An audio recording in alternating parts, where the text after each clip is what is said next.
quiero saludar ya a Juan Daniel Oviedo, nuestro invitado, y le voy a preguntar, candidato Oviedo, si usted sabe quién es el almirante Padilla.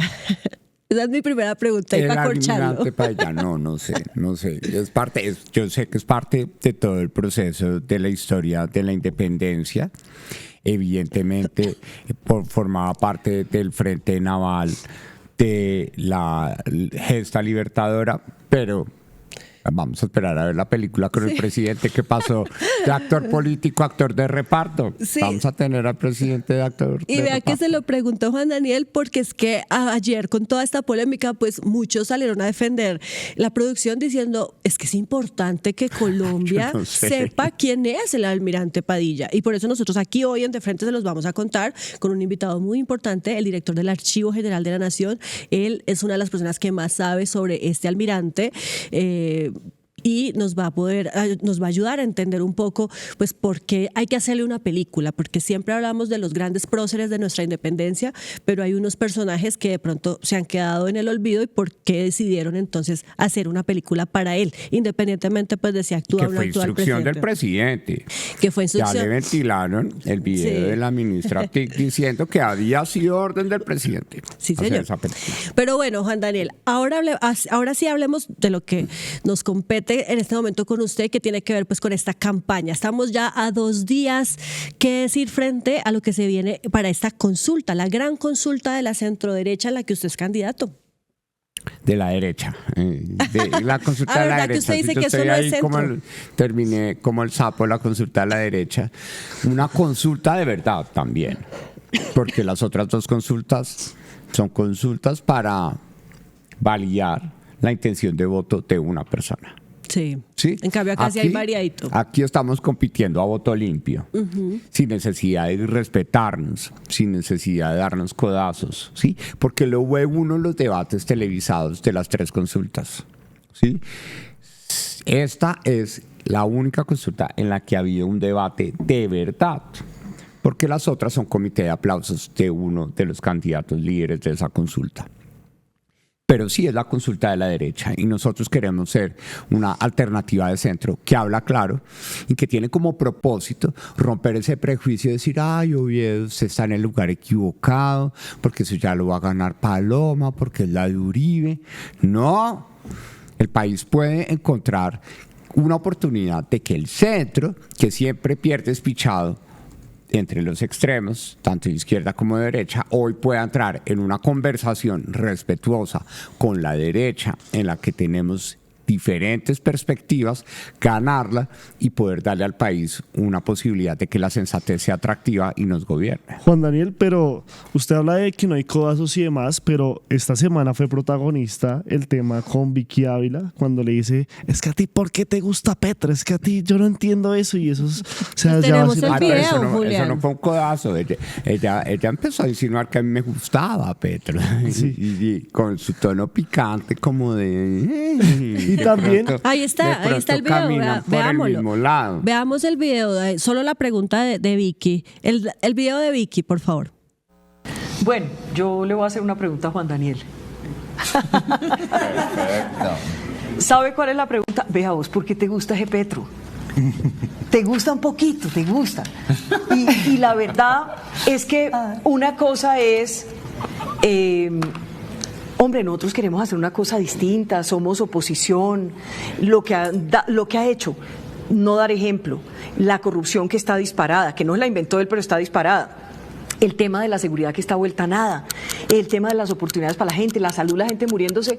¿Por qué eres a veces tan benévolo con Petro si ha sido un mal presidente? Ha sido un pésimo presidente de Colombia, y tenemos que cambiar toda esa forma podrida de gobernar de este gobierno.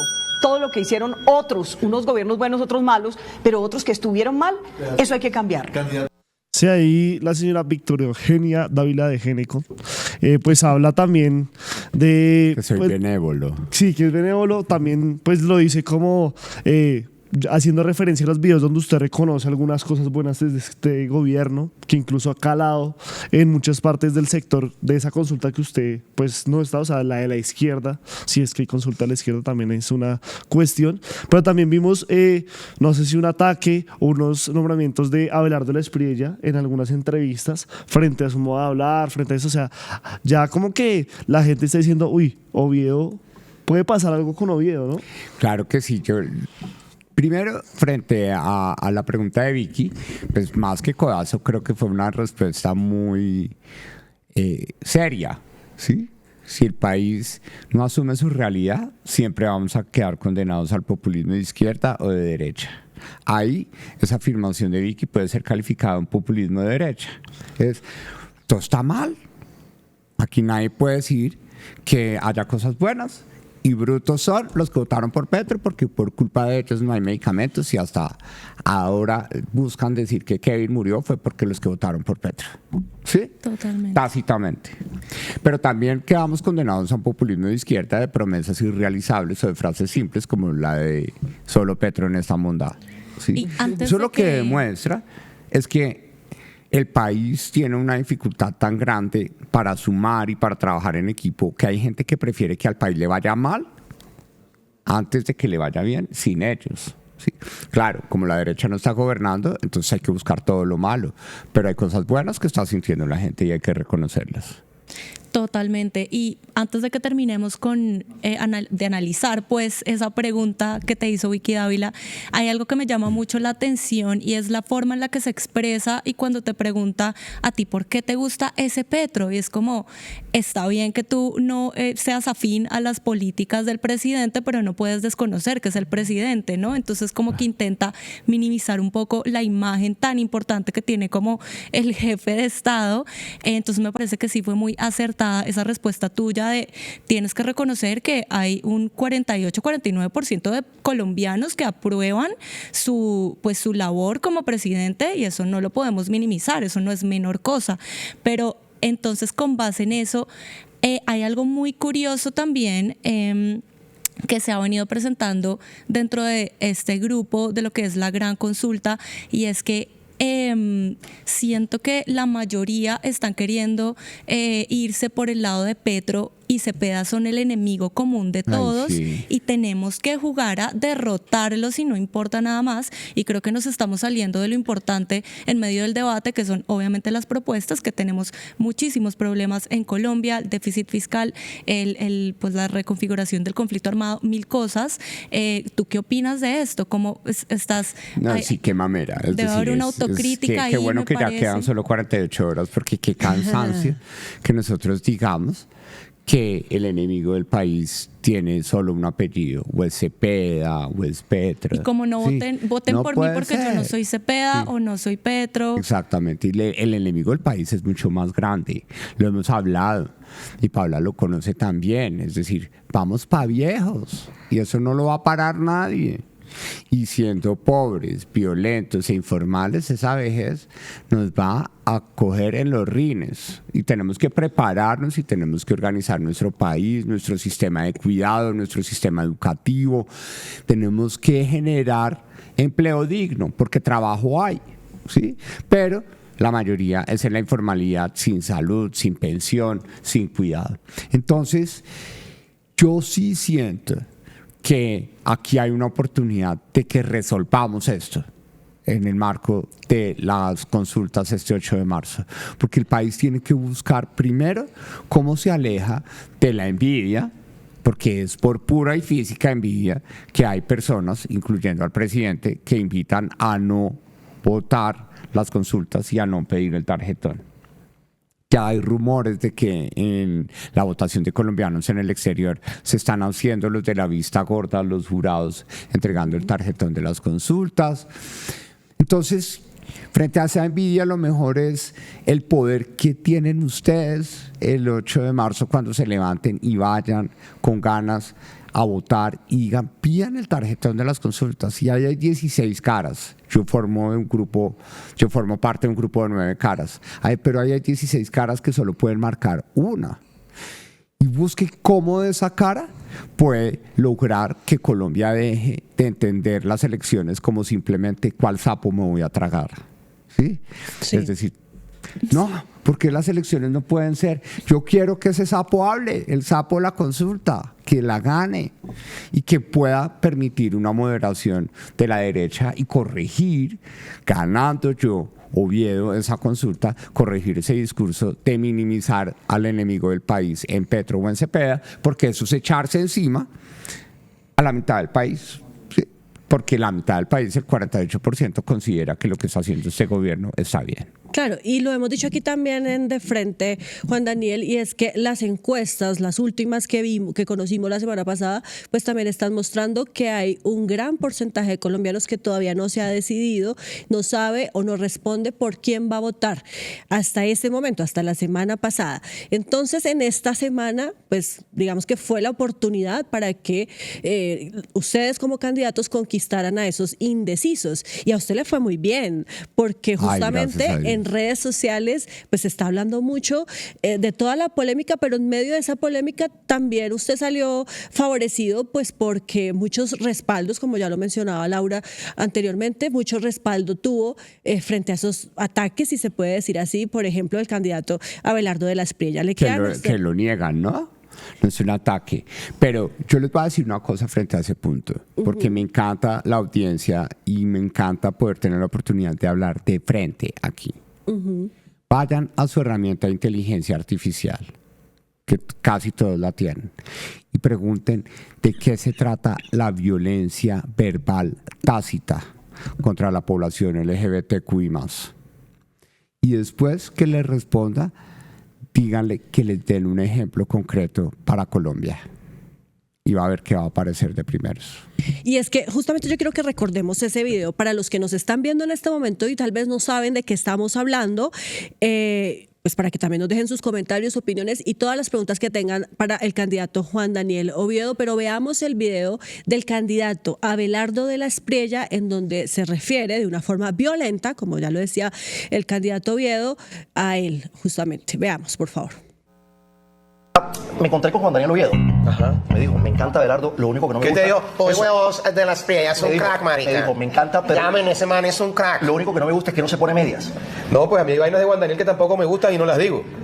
Digo, lo mío se resuelve poniéndose unas medias. Lo que no me gusta de Juan Daniel, loco, mierda. Está jodido que lo arregle. Bueno, así se arranca siempre una entrevista con Abelardo de la Espriella. Candidato Juan Daniel Oviedo, por recordarle ese momento tan feo y estas declaraciones tan violentas, pero es que sí queremos pues que usted nos cuente qué le responde o qué dice usted frente a eso, que obviamente entre todos tenemos que rechazar porque eso no es lo que queremos en este país. ¿Y si usa medias? Dime. ¿Si usa medias? Vamos a ver antes. Yo quiero hacer una pregunta. ¿Ustedes conocen al periodista que estaba entrevistando? No, yo no lo conozco. Yo tampoco. Es un youtuber, ¿no? No sé. Yo, Tiene un entonces, formato primero, en YouTube, si no estoy mal. yo no he hablado Richie con TV. él. Y no he hablado con él de Abelardo. Y no he hablado de sus medias. De Abelardo sí he hablado. Claro, y de frente. Que me preocupa que diga que quiere sacar a Colombia a Naciones Unidas. Que me preocupa su violencia verbal, ahí sí explícita, de destripar la izquierda. Que me preocupa que hable de defender la verdadera familia, la de macho y hembra, porque no hay otra. ¿Sí? Eso sí he hablado de él. Pero mire cómo uno tiene como peor enemigo, a veces, la lengua. Le picaron la lengua porque le dijeron una mentira. Y él, por querer continuar en esa mentira, se mostró espontáneamente y salió con un comentario que corresponde a violencia verbal tácita contra la población LGBTQI+. Pero esto no se trata de mí, Paola, y demás miembros de la mesa. Se trata de tantas personas que simplemente por ser distintas son ignoradas o subvaloradas. Y automáticamente se les dice, no puede, usted no puede, porque usted habla así, no puede, o porque es marica, no puede. ¿Sí? Hoy en Colombia, técnicamente, el 23% de la gente que vota, lo dice la encuesta de cultura política del DANE, dice, si es marica, no voto. Y no me importan sus ideas. Es la única discriminación explícita desde el punto de vista política, porque frente a las mujeres, los campesinos, los negros, las personas con discapacidad, los excombatientes, en promedio más del 88% de la gente dice, sí, yo voto por ellos, que se presenten. Que no logran llegar allá, no lo logran. Entonces, para mí lo más importante es no solo el agradecimiento de la solidaridad del país, porque fueron millones de personas que se expresaron, que sí entendieron el mensaje, pero al mismo tiempo hay que escuchar a los que no lo quisieron entender y que dicen, ay, ¿cómo así que Oviedo sí se burla de sus imitadores?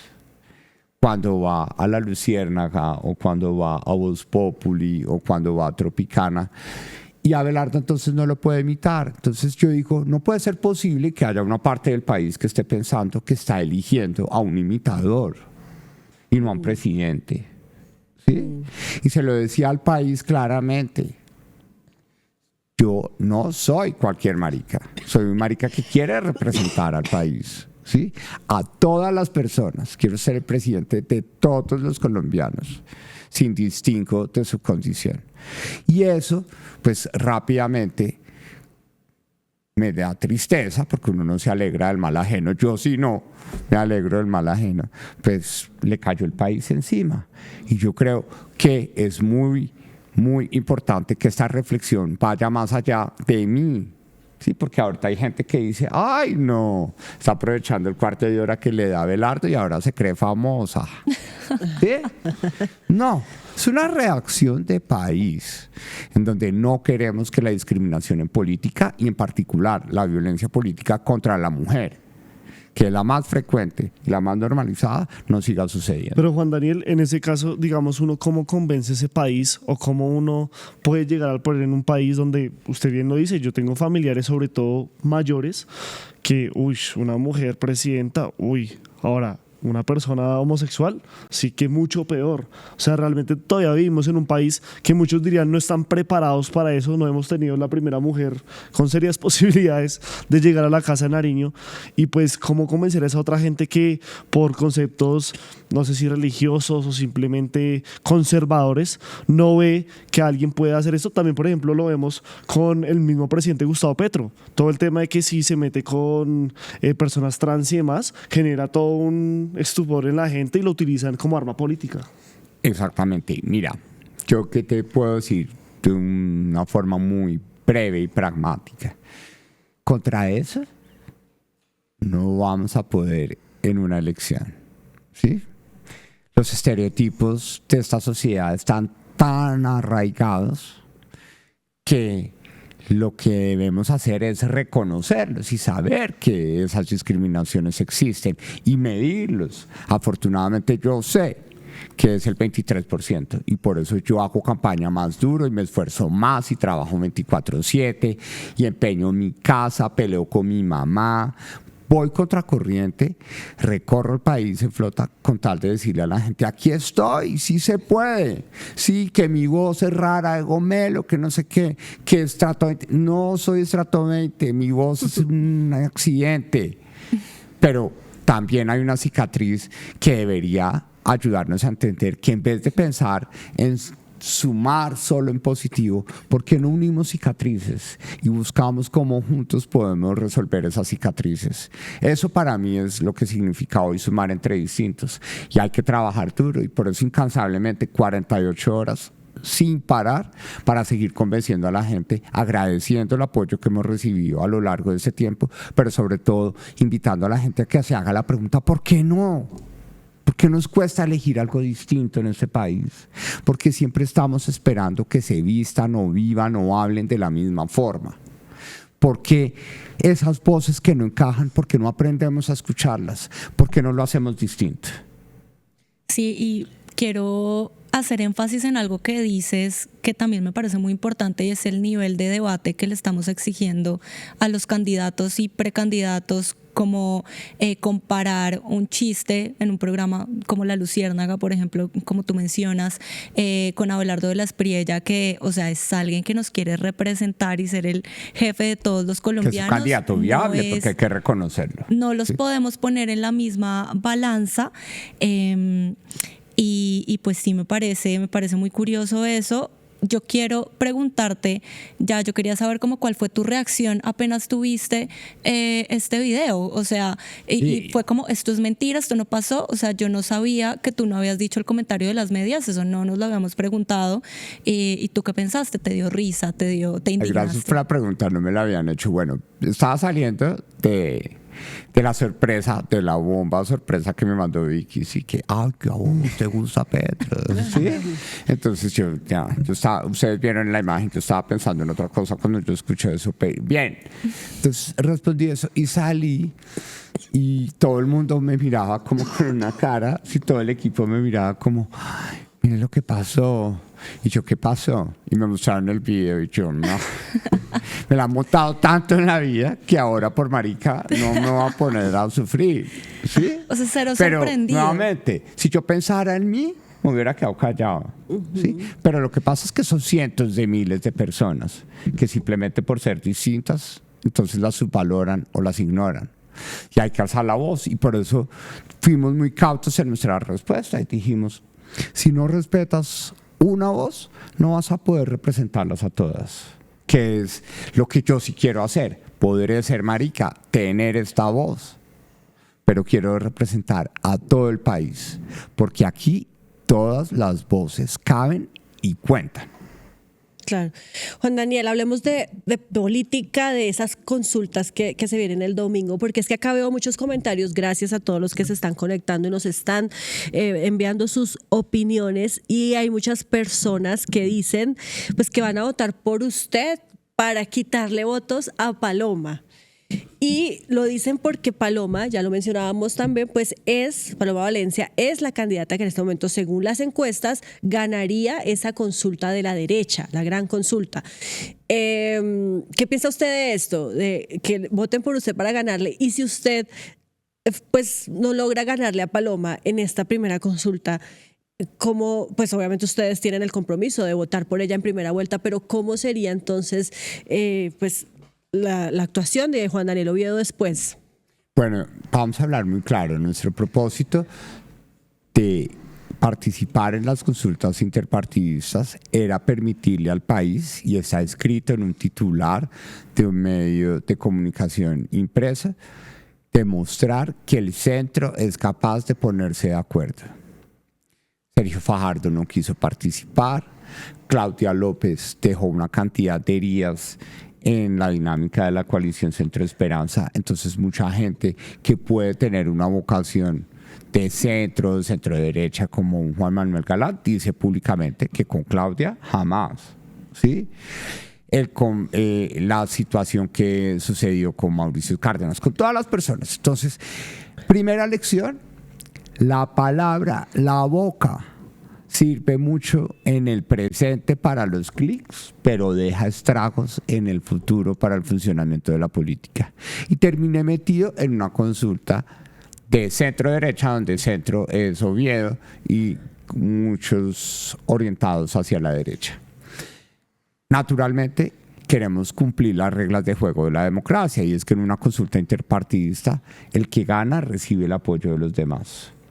Y romper ese tufillo de traición que han generado las consultas interpartidistas en el pasado, porque al siguiente día los otros van y buscan el mejor árbol que les dé. Y más, ¿sí? Que el que marca las encuestas de la derecha no está en la consulta, ¿no? Exactamente. Entonces, concluyo, Paola, pues yo estoy aquí es para ganar. Yo no estoy aquí para parecerme a Paloma o a Vicky o a vestirme como David con corbata morada. No, yo estoy aquí para ganar esa consulta y competir a voto limpio y ganar esa consulta. Y voy a hacer el mejor esfuerzo, y el apoyo de la gente va a ser fundamental. Gente que crea que aquí hay una oportunidad, y hay que hablar en política con mucho respeto. Podemos lograr que el centro tenga a la derecha apoyándolo, que es una situación muy novedosa en el país y que puede ser supremamente útil porque el apoyo de la derecha a esta visión de centro que representa Oviedo puede ayudar a coger algunas cosas buenas y evitar que las malas, como declarar enemigo único del país a Petro Cepeda, pues se dejen de lado en el debate que vaya hasta la primera vuelta presidencial. Julián, yo sé que usted tiene pregunta, pero es que algo rápido ahí, y es que se lo preguntábamos también el lunes que hablamos con usted, candidato, y es que pues muchos se preguntan por cómo así que él dice que es de centro y está en una consulta que también dice muy claramente es de derecha, no de centro derecha, porque Juan Daniel Oviedo terminó metido allí. Explíquenos eso más fácil. Porque es que la gente piensa que las consultas son como el pabellón de la viruela en la Edad Media, que el que entra queda contagiado.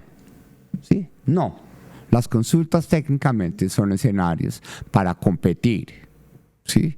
Y la verdad,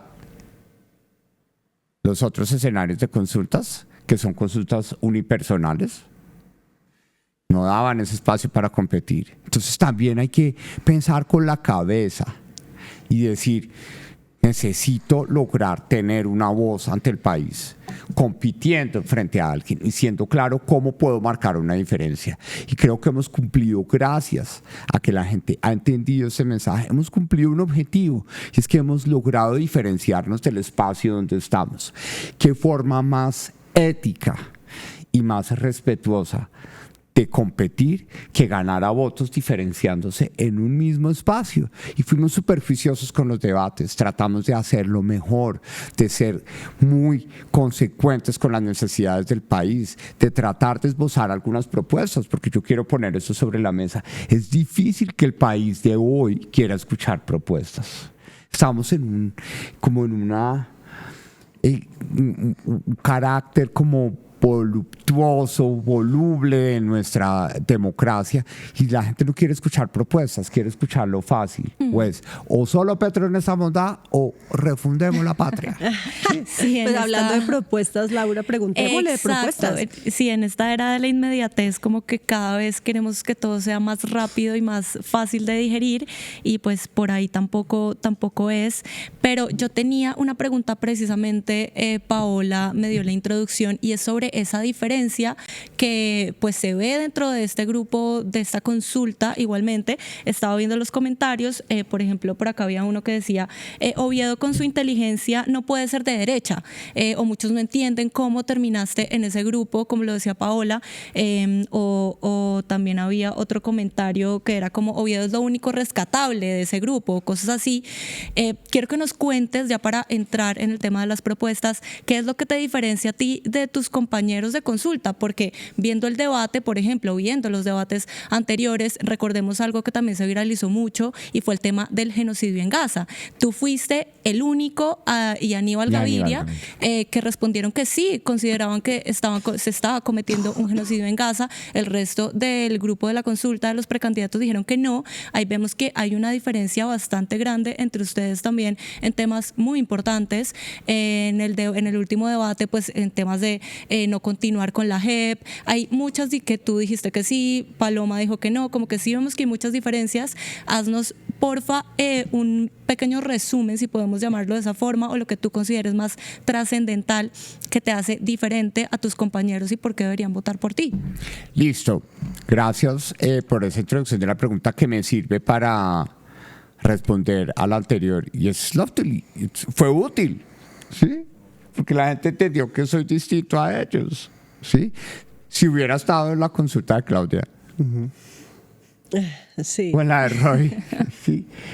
¿Cómo hubiera podido escuchar que soy distinto a ellos? Marcamos una diferencia, porque la diferencia hay que marcarla con ellos, ¿sí? Porque ahí hay unas visiones radicales. Primero, que quieren hacer campaña con el miedo, y nosotros no queremos hacer campaña con el miedo. Sabemos que hay problemas, ¿sí? Que el solo Petro en esa montaña no es verdaderamente el sentimiento generalizado de todo lo que pasa en este país, ¿sí? Tenemos 3 pompas de tiempo que queremos desactivar en el corto plazo. El déficit fiscal, que nadie en Colombia entiende qué es eso. El déficit de inversión, que la gente dice, pero si hay comida, yo como no como. ¿Yo para qué voy a ahorrar si el televisor está barato? ¿Sí? Lo compro para ver el mundial.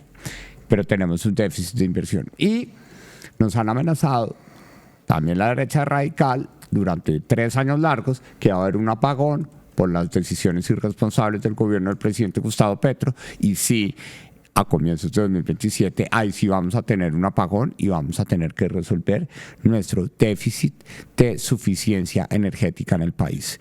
Esa es una diferencia principal. Todos mis compañeros de consulta, miedo, esto se va a acabar, nos vamos a quedar sin gas, nos vamos a quedar sin electricidad, vamos para el hueco, vamos para Venezuela. ¿Sí? El gobierno se va a quebrar, la Petrosalud, la Petro no sé qué, todo. Nosotros sabemos que esos problemas están y le decimos claramente a la gente, aquí hay que hacerlo mejor porque debajo del tapete tenemos 3 bombas de tiempo que debemos resolver con seriedad. Primera diferencia que nosotros tenemos. Segunda, nosotros no, y siempre ha sido motivo de debate, no soportamos que sigamos reduciendo a que el enemigo del país sea una persona, porque no es coherente. Porque detrás de esa persona hay millones de colombianos con la esperanza, con un sentimiento de decir, durante 70 años nadie me paró bolas, ¿sí? Y por fin alguien habla de mí. Entonces no me vengan a decir que soy bruto o que soy ignorante. No. Entonces no podemos reducir al enemigo del país a una persona. ¿Qué decimos nosotros? Que el enemigo del país es precisamente esa mezcla hoy de la inseguridad con la informalidad que no está permitiendo al país algo sencillo, y es que la gente lo que quiere en Colombia es trabajar para vivir tranquila. ¿Sí?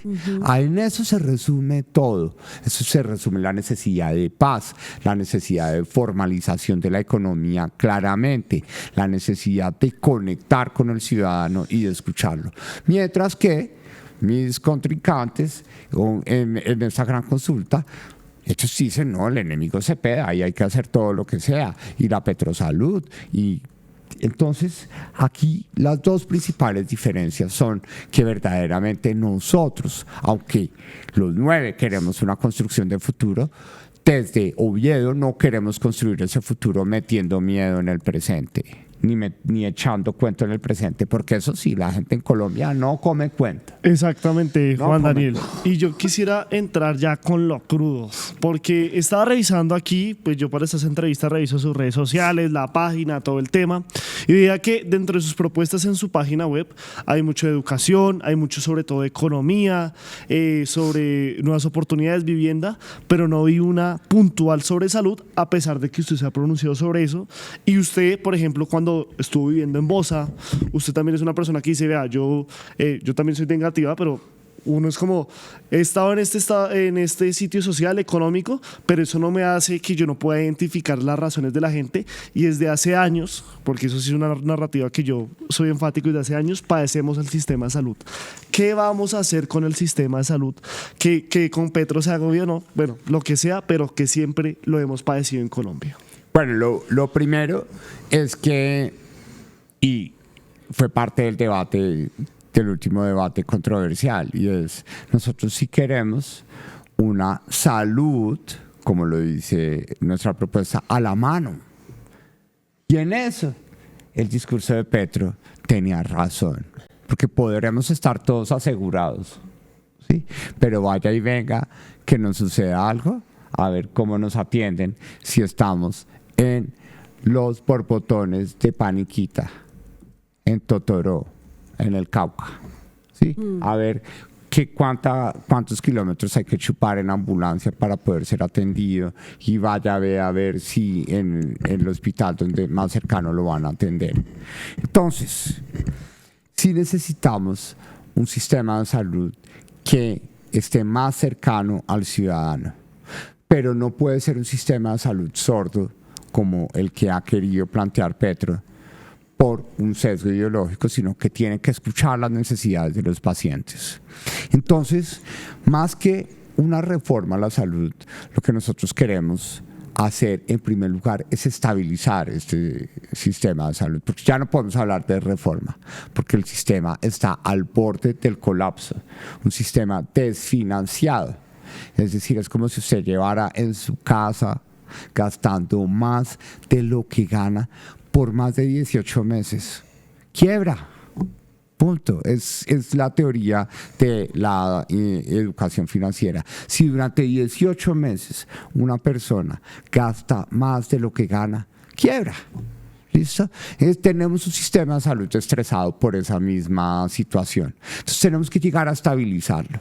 Pero estabilizarlo implica que el poder que tiene el gobierno de intervenir las entidades promotoras de salud siempre se escribió en nuestra Constitución, en nuestra ley, como un poder de intervenir para resolver. Aquí las intervenciones del gobierno sobre el sistema de salud ha sido intervenir para sacar a los corruptos de antes que no ayudaban y poner a los corruptos que se ayudan. Y ya la Contraloría lo está diciendo. Pagos direccionados de la nueva EPS, que investigaciones periodísticas o también de otros actores políticos llevan a decir que esos pagos direccionados son el resultado de un sistema de salud al que, como le damos poca plata, está siempre asfixiado, llama al interventor y dice: oye, yo sé que estás ilíquido, ¿quieres que te abone algo? Y entonces el hospital dice: sí, necesito. Ah, bueno, de lo que te abone me das el 20%. O sea, con Juan Daniel Oviedo, las EPS, ¿qué papel tendrían? Las EPS, en ese proceso de estabilización, vamos a sacar los interventores corruptos, vamos a publicar los estados financieros, vamos a generar un fondo de salvamento para poder establecer cómo el sistema público, privado o el enfoque mixto de aseguramiento se vuelve atractivo a nivel internacional o nacional del sector privado para que nuevos actores privados puedan entrar a complementar el verdadero rol que puede jugar el actor público, que es la nueva EPS dentro del sistema de salud. O sea, seguirían. Sí.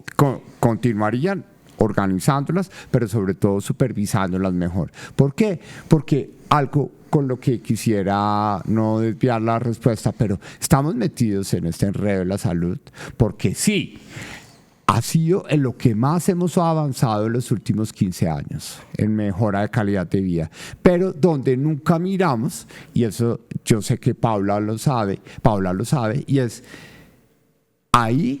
Siempre que le preguntamos a la gente en Colombia en los últimos 10 años dónde ven los escándalos de corrupción más grandes, siempre fue la salud. Y nunca hubo un gobierno que llegara claro y contundente a decir: vamos a usar la tecnología, los sistemas de información y los sistemas de vigilancia para sacar la corrupción de la salud y que le garanticemos a la gente que cada peso que se invierte en salud mejora la salud de los colombianos. Juan Daniel, y respecto a la seguridad, que es algo que pues siempre nos ha preocupado en este país por sobre todas las cosas, yo creo, además de la salud, algo en lo que ustedes coincidieron en ese debate, en lo que tú sí coincidiste con tus compañeros, fue que la paz total, la política de paz total de Petro pues fracasó básicamente, y pues las cifras y los datos no mienten. Sí estamos experimentando una profunda crisis de seguridad en este momento, hay un recrudecimiento de la violencia, del control territorial.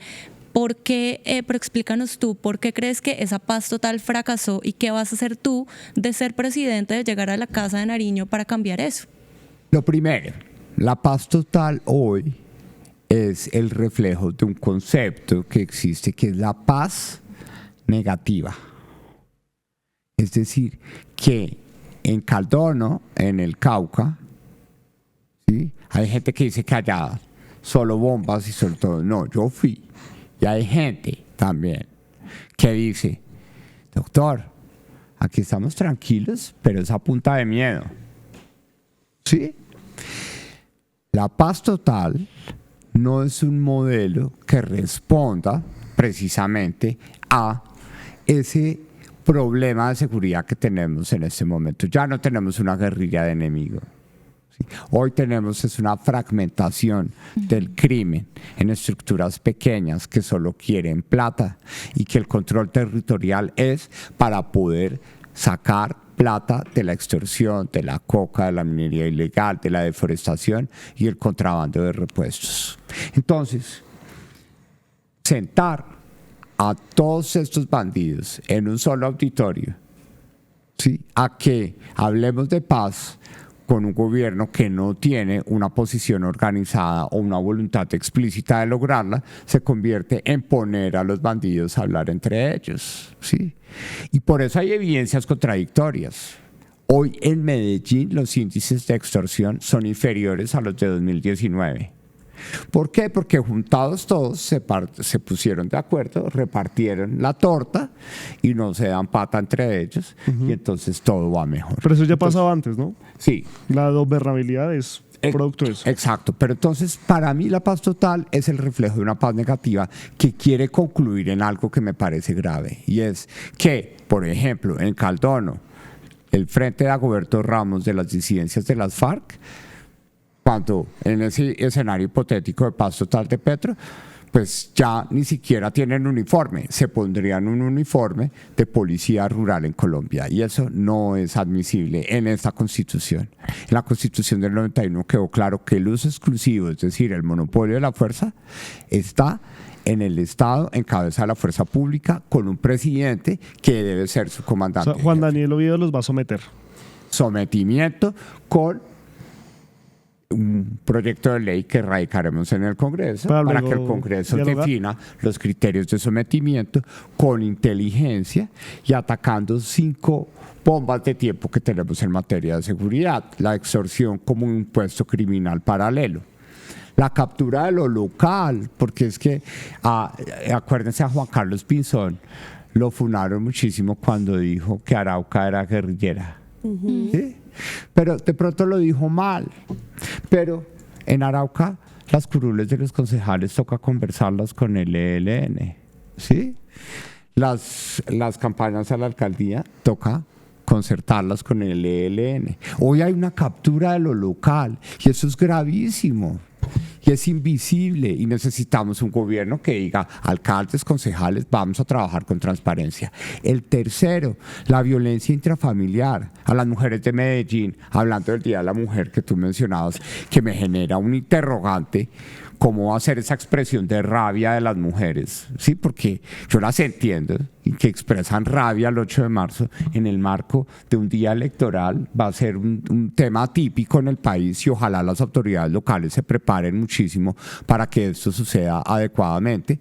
Pues si a las mujeres de Medellín les va peor en la casa que afuera, porque les dan más duro en la jeta y más frecuentemente que los hurtos de celulares en la calle, pues tenemos que hablar de violencia intrafamiliar claramente. Claro. Y por último, necesitamos dejar de ser un Estado fragmentado que no entiende que estos criminales fragmentados sí están tomando decisiones más rápidas en materia de evadir la justicia, capturar jueces, y por eso necesitamos también una reforma judicial que nos permita que la gente se sienta escuchada cuando sufre algún crimen y la justicia la acompaña y le resuelve. O sea que el Tren de Aragua y las FARC cobran más impuestos que la DIAN.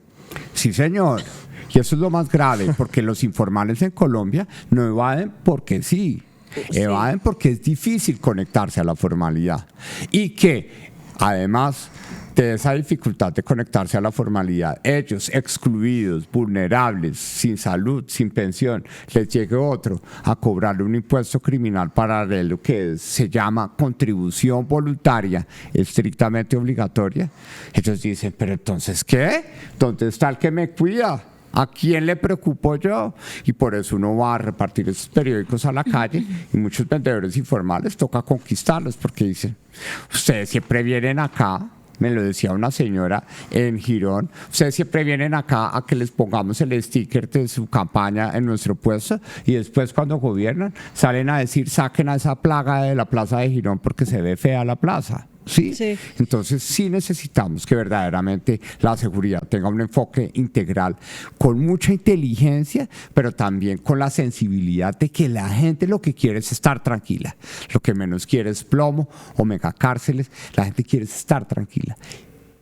Sí, Juan Daniel, mire, ya que Julián habló de impuestos, quiero preguntarle justamente, pues, cómo se va a financiar todas estas políticas públicas que usted está mencionando, digamos, en materia de salud. Usted dice que van a crear un fondo de salvamento para la CPS, para el sistema, y pues también para la seguridad se necesitan recursos. ¿Qué está pensando Juan Daniel Oviedo cuando llegue al gobierno, si es que eso pasa, en materia de platica? Porque es que pues como se lo comentábamos también al candidato Sergio Fajardo, quien estuvo con nosotros hace un par de días, pues el gobierno que llegue, sea izquierda o derecha, va a encontrar un hueco fiscal enorme, muy grande, y pues tendrá que recurrir o a recorte del Estado o a reforma tributaria. ¿Usted por cuál se va o cuál es su idea para sanear las finanzas públicas? Gracias, Paula. Hay varias cosas. La primera, gobernar con lo que hay, ¿sí? Porque cada 4 años, desde el comienzo de este milenio, llega un presidente a decir, ay, esto no me cuadra, necesito más plata, ¿sí? Y entonces ajustemos el sistema tributario, ¿para qué? Para recaudar lo más rápido posible, ¿sí? Para que eso pueda financiar mi plan de gobierno convertido en plan de desarrollo y que el obelisco o la pirámide de mi gobierno sea bien alta o bien grande, ¿sí? El culto al yo. Entonces nosotros lo que queremos es llegar aquí a gobernar con la sensatez de que tenemos que gobernar con lo que hay. Y lo que hay hoy es un sistema tributario que tiene asfixiado al sector privado, pero que lo tiene asfixiado además de beneficiado por unos cuartos oscuros que hay en el sistema tributario opaco, en donde algunos sí están felices con el beneficio o con la jugadita tributaria que pueden hacer. Quisiera ser uno de ellos. Exactamente. Entonces, llegar a hacer eso implica primero demostrar que estoy haciendo el mejor esfuerzo como gobierno de gastar mejor la plata. Entonces acá no se trata ni de motosierra, ni de bisturí, ni de botox, ¿sí? Porque eso de juntar el Ministerio de Ambiente con el Ministerio de Minas, por Dios, ¿sí? No. O juntar la Cancillería con el Ministerio de Comercio Exterior, no tiene sentido y tampoco no ahorra plata, ¿sí? Entonces, ¿qué queremos? Llegar a gastar mejor la plata del presupuesto general de la nación. Naturalmente tenemos que hacer un recorte por el desfase irrespetuoso que ha hecho este gobierno para el presupuesto. ¿Y cómo sería ese 2026? recorte? ¿En qué sectores o qué? Dime. ¿Cómo sería ese recorte? Bueno, pues el recorte, en primer lugar, hay que tener en cuenta que en 2026 la coyuntura que vamos a tener por ley de garantías paraliza un proceso de ejecución presupuestal macro, ¿sí? Las pequeñas cosas es lo que siempre pasa, porque acá todo el mundo se escandaliza, que el día antes de la ley de garantías firmaron tantos contratos de prestación de servicios. Siempre ha pasado desde que existe la ley de garantías. Yo fui funcionario público y lo vi. ¿Sí? ¿Por qué? Porque, por ejemplo, toca dejar preparada la contratación de todo el resto del año, ¿sí? Porque la contratación se activa solamente hasta septiembre. Y eso es el grado de libertad más importante que le dice a uno, como el gobierno va a estar un poco en suspenso, precisamente por el principio de la ley de garantías, vamos a tener de dónde agarrar y poder identificar 40 billones de pesos que no generen un impacto social negativo para darle a los mercados internacionales una señal clara de que queremos cumplir la regla fiscal. Pero más que buscar impuestos, lo que queremos es gastar mejor la plata. ¿Y eso qué significa? Significa que queremos rápidamente modificar la ley orgánica de presupuesto para que el presupuesto general de la nación deje de ser una biblioteca muy linda, con los libros empastados, todos con lomo dorado, pero por detrás una mano de ratones comiéndose las hojas de los libros. Sí, que es lo que pasa con el presupuesto sectorial que tenemos en este momento. Entonces queremos implementar las 2 veces que ha expresado la Comisión de Gasto una recomendación de tener un presupuesto por programas y resultados que nos permita tener impacto, tener foco y sobre todo tener rendición de cuentas. Y esto viene con algo que puede sonar controversial, pero por Dios, necesito que entendamos con toda la honestidad del mundo con la que me quiero expresar en este momento, que si no aprovechamos nuestro capital minero energético de forma responsable, sensata, sostenible con el medio ambiente y respetando los derechos de las comunidades, no vamos a tener la posibilidad de tener el sistema de protección social que requerimos en este momento y de garantizar los avances en la estructura productiva del país gracias a la infraestructura que todavía falta desplegar. Claro. Sin esa plata va a ser posible. Por favor, no coman cuentos. Eso que el turismo es el nuevo petróleo, esa plata no logra compensar toda la riqueza que tenemos en el subsuelo y que con mucha inteligencia y que con mucha tecnología podemos aprovechar siendo respetuosos con el medio ambiente. Usted nos está dando pie para muchas preguntas, Juan Daniel, pero se nos está acabando el tiempo. Rápidamente le pregunto,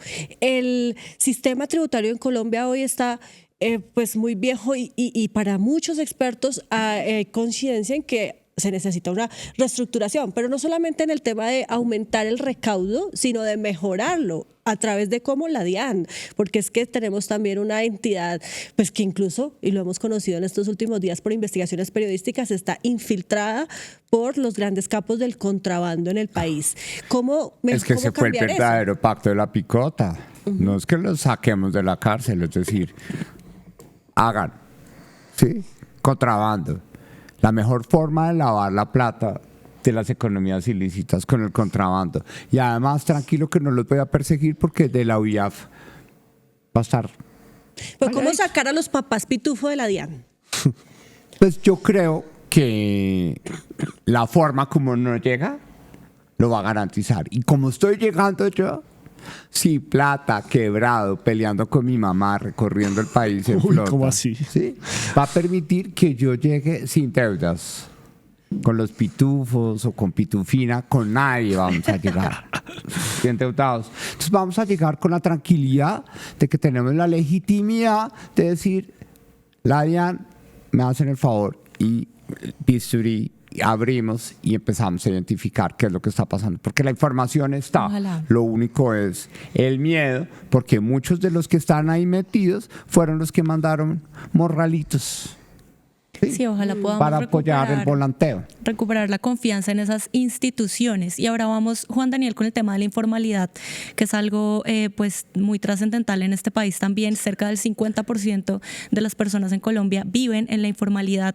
¿Qué hacer frente a esta realidad? ¿Crees tú que es un problema que hay que erradicar, un flagelo que tenemos que erradicar, o es más bien necesario replantear ese concepto de formalidad en Colombia, de informalidad en un país que tiene tantas barreras para formalizarse precisamente?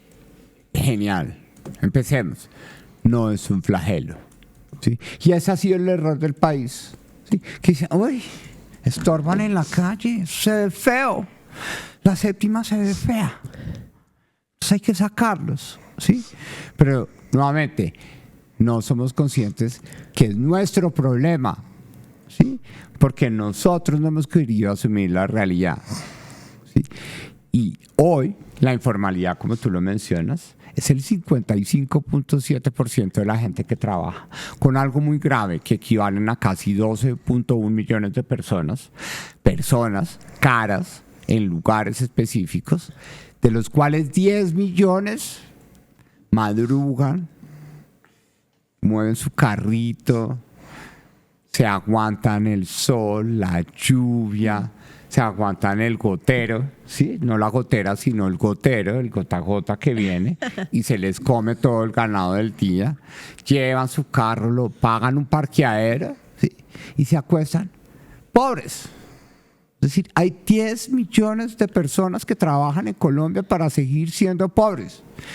No puede ser que no nos demos cuenta que el enfoque de la formalización en el país no puede ser perseguir, porque los informales no evaden impuestos, sino que no logran entender cómo conectan con el sistema tributario, porque el sistema tributario está hecho para la élite, que cuando es formal, lo viví yo la primera vez que monté un negocio de consultoría.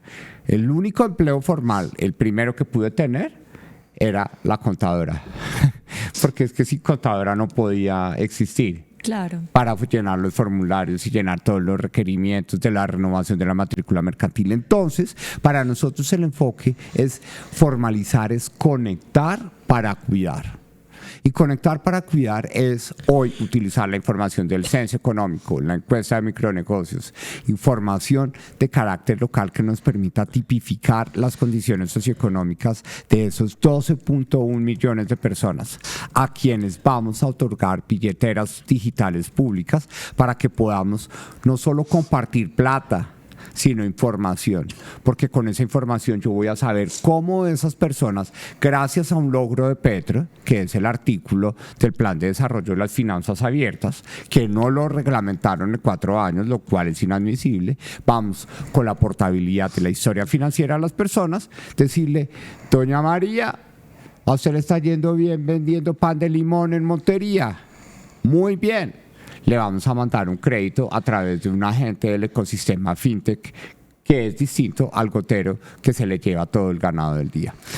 Conectando y haciendo visible lo invisible, vamos a lograr que un país entienda que no va a ser viable si la mitad de la gente, como tú lo señalabas, no tiene una red de apoyo o no tiene a quien le preocupen sus problemas. Sí. Juan Daniel, preguntas rápidas porque nos queda poquito tiempo para respuestas Se nos también acabó el rápidas. tiempo. También yo quisiera preguntarle por algo que a mí en lo personal me agobia y que también tiene mucha gente la expectativa, es una reforma política. Si Juan Daniel Oviedo llegara al gobierno, ¿propondría una reforma política? Pero es respuesta de sí o no, Juan Daniel, por favor. Sí. Listo, voy yo. Sobre todo para esto, ¿sí? Quise construir listas al Congreso, lo logré, pero fue un parto, porque mucha gente joven, con ganas, con ímpetu político, dice, ¿y yo de qué como 9 meses? Claro. ¿Sí? Bueno, otra vez sí o no. ¿Fracking? Sí. Laura. Algo que me llamó la atención, lo hago rápido, fue una propuesta de tus compañeras de un plan Colombia 2.0. ¿Eso es algo que tú también plantearías? No. Bueno, también el tema de la educación, o sea, ¿realmente habría una reforma a la educación? Sí. Total. Sí, porque tenemos que implementar un enfoque que se llama a lo largo de la vida, ¿sí? Porque yo, como expresidente, seguramente voy a tener que volver a la universidad, porque el país va a ser muy distinto y voy a tener que actualizar mis conocimientos. Esta no es de sí o no, pero es fácil también la respuesta porque es uno o el otro. En segunda vuelta, un escenario de Iván Cepeda contra Abelardo de la Espriella. ¿Por quién votaría Juan Daniel Oviedo? Se va a ganar un periodicazo, Paola Pau. Ese escenario, estoy mamado ya esa pregunta. No, eso, bien. Pero de frente. Bueno, me lo gané. Porque estamos aquí, es para cambiar ese escenario. Y lo vamos a lograr, con el apoyo de ustedes lo vamos a lograr. Bueno, muchísimas gracias, Juan Daniel. Le deseamos muchísimos éxitos este domingo y por supuesto si pasa también, si gana la consulta, pues también muchos éxitos en esa primera vuelta y en esa disputa que se viene aquí en el país en materia electoral. Muchas gracias. Ayúdanos a seguir con nuestra labor periodística a través de nuestro NECI 310-779-3518. Se está evaluando es que más adelante sí sea para todos. Lo que necesita el país. Pedí que me sacaran de allá. Un agradecimiento a todos por su sintonía aquí en el tercer canal. Métase en la mente de un delincuente, de un ladrón. A una nueva entrega de periodismo sin corrección. Pasión todo locura y estamos muy contentos. De las calles del sur. Digo, la señora, ¿me da un expreso, por favor?